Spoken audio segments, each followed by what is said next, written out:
And then we come to some of lavender's darker history. During epidemics in Europe, people believed disease could spread through foul or corrupted air. Aromatic herbs were carried, burned, placed inside pomanders, and steeped into scented preparations in hopes of protecting people from illness. Lavender became associated with some of those practices. You may have heard it connected to the famous Four Thieves vinegar, the legendary herbal vinegar supposedly used by thieves to protect themselves while robbing homes during outbreaks of plague. But this is one of those places where we need to separate folklore from history. There is no single original Four Thieves vinegar recipe, and the story exists in many versions. Lavender appears in some later recipes, but not all of them. So we can keep the wonderful old legend without pretending somebody found the original recipe tucked beneath Granny's mattress. Lavender and other aromatic plants were also burned or heated to perfume rooms and mask unpleasant smells. Over generations, fragrance, cleanliness, health, and spiritual purification naturally became tangled together in household tradition. Lavender preparations also found their way into traditional household medicine.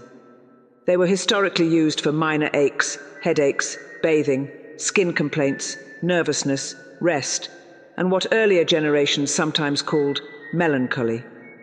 Lavender waters and other aromatic preparations belong to a much larger historical tradition of using fragrance when someone felt faint, nervous, exhausted, or overwhelmed. Modern research continues to investigate certain lavender preparations for things such as anxiety and sleep. But traditional use and modern medical evidence are not the same thing.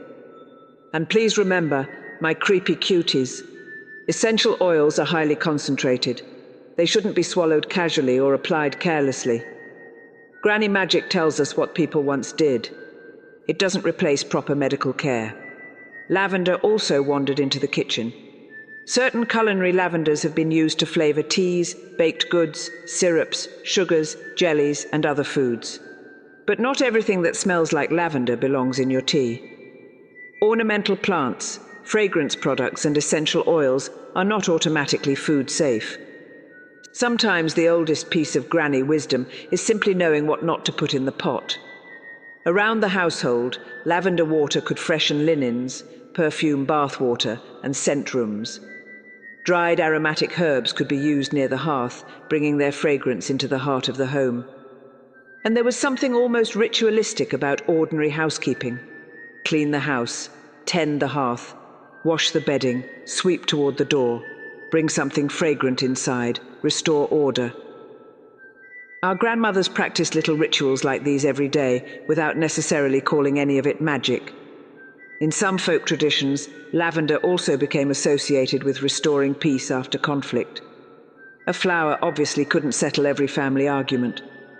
But airing the room, cleaning the house, and replacing heaviness with something fresh could symbolize something much larger. The argument is finished. The windows are open. Now let the bitterness leave too. And outside the house, lavender had another very important visitor. Bees. Bees adore lavender. When those purple flower spikes bloom, they can become busy feeding grounds for bees and other pollinators. A grandmother growing lavender beside her home wasn't only planting something beautiful and fragrant, she was helping create a living garden. Long before anyone used the phrase pollinator garden, country people knew exactly which flowers brought the bees calling. Lavender eventually became familiar in American gardens and household herb traditions as well. Aromatic plants were used in sachets, bedding, cupboards, washes, gardens, and home remedies.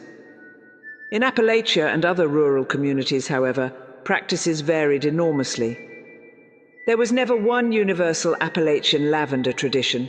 Different mountains, different valleys, different families, different ways. And I suspect every grandmother was quite certain hers was the correct one. Even lavender's purple color added another layer to its story. Across different cultures and periods, purple has carried associations with spirituality, dignity, devotion, contemplation, and mourning. Those meanings weren't universal, but they fit naturally around a flower already associated with love, grief, peace, and remembrance. And if you wanted lavender for the household, harvesting mattered. Flowering stems were traditionally gathered as the blooms opened and the fragrance was strong. They were tied into little bunches and dried for sachets, decorations, household preparations, and whatever else the family might need. There's some wisdom in growing it too. Most lavender likes sunshine and well-drained soil. Many varieties dislike sitting in wet ground. So if you grow it, don't smother it with kindness. Apparently even lavender understands the importance of boundaries. Did you know? Lavender isn't actually one plant. The genus Lavandula contains many species and hybrids, and the plants we casually call English, French, Portuguese, and Spanish lavender can differ in appearance, fragrance, growing conditions, and traditional uses. Perhaps that helps explain why lavender folklore varies so much. Different plants, different places, different people. Yet somehow the same little purple flowers kept finding their way into the most intimate corners of human life. And maybe that's why lavender survived when so many old household customs disappeared. It was useful. It was beautiful. It fed the bees. It carried memories. And perhaps most importantly, it made people feel cared for. A little bundle of lavender could say something without ever speaking. May there be peace in this house. May you sleep safely tonight. May love remain. May sorrow soften. May you remember me. So if you want to borrow something from the old ways, you don't need an elaborate ritual. Grow a little lavender somewhere sunny. Dry a bundle. Keep a sachet among your linens.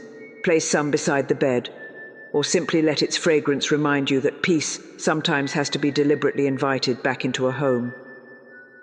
My grandmother used to say that a peaceful house doesn't happen by accident. Somebody has to tend it.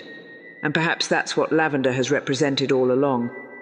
Not enormous magic trapped inside a little purple flower, but the small things we do to make one another feel safe. Fresh sheets, an open window, a swept floor, something fragrant beside the bed, a garden buzzing with bees, a hand held during grief, a blessing spoken over someone you love, and after a difficult day, the decision to begin again tomorrow. Our grandmothers rarely separated beauty from purpose. A flower could soothe, a fragrance could bring back a memory, a garden could feed the bees, and a little purple bundle beside the door could become a quiet prayer for everyone sleeping inside. Different countries, different languages, different grandmothers. Yet across generations, lavender has followed us through gardens, weddings, kitchens, sick rooms, nurseries, linen cupboards, bedrooms, and places of remembrance, through love and loss, through beginnings and endings, always carrying the same quiet wishes: peace, protection, devotion, remembrance, rest.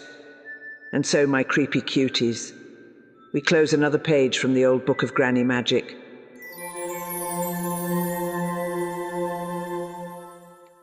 Until next time, keep a little magic in your home and a little mystery in your heart.